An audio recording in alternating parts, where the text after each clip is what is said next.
नमस्कार दोस्तों। वैसे तो शास्त्रों में भी लिखा है कि हमें अपने पाप की सजा भुगतनी पड़ती है, इससे हम बच नहीं सकते। इस जन्म में या अगले जन्म में हमें जरूर सजा भुगतनी पड़ती है।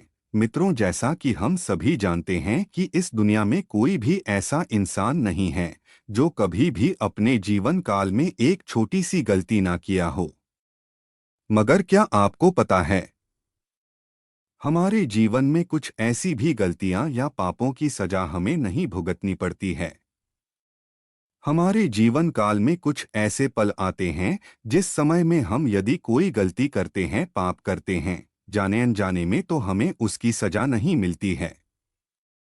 तो चलिए एक पौराणिक कथा के माध्यम से जानते हैं, हमारे जीवन में ऐसा कौन सा समय आता है जो उस समय किए हुए पाप या गलतियों की सजा हमें नहीं भुगतनी पड़ती है। दोस्तों, इस चैनल पर आप लोगों का इतना सारा प्यार देखकर मैं बहुत खुश और मोटिवेट होता हूं, और अपने सनातन हिंदू धर्म से जुड़ी सच्ची और अच्छी वीडियो इस चैनल पर लाना वह मेरी जिम्मेदारी बन जाती है। दोस्तों, आशा करता हूं कि ऐसे ही हमेशा के लिए आपका साथ बना रहे।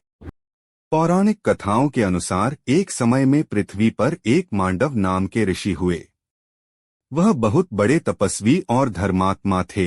एक दिन उनके आश्रम की ओर कुछ लोग भागते हुए उनकी ओर आ रहे थे, और वे लोग ऋषि से कुछ देर वहां रहने के लिए आश्रय मांगने लगे। वे लोग चोर थे जो किसी राज्य में चोरी करके भाग रहे थे, और उनके पीछे राज्य के सैनिक उसका पीछा कर रहे थे।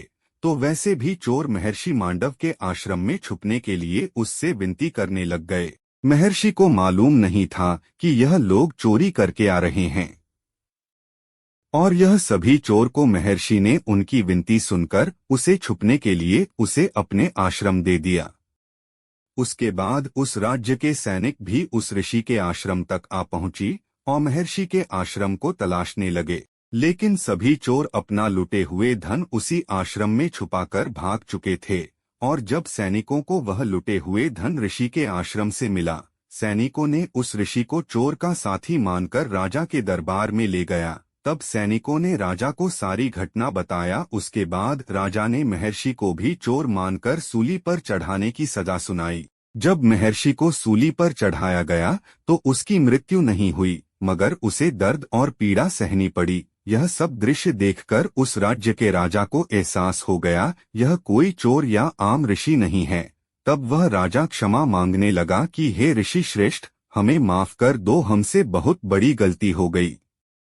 तब महर्षि ने कहा, हे राजा, हम तुम्हें तो माफ कर देंगे, मगर उस धर्मराज को नहीं। इतना कहते ही वह महर्षि अपने तपोबल से यमलोक को प्रस्थान कर गए, और वहां पहुंचकर उन्होंने यमराज से पूछा कि हे धर्मराज, हम अपने जीवन में कोई भी पाप नहीं किया, हम सदा परमात्मा के भक्ति धर्म आचरण करते जीवन व्यतीत किए हैं, फिर हमें जीवन में ऐसा कष्टदायक फल क्यों भोगना पड़ा। तब धर्मराज ने ऋषि मांडव को कहा कि हे महर्षि, आप अपने बचपन में कीट पतंगों को पकड़कर उनके पंखों में सुई चुभा दिया करते थे, यह उसी पाप का परिणाम था।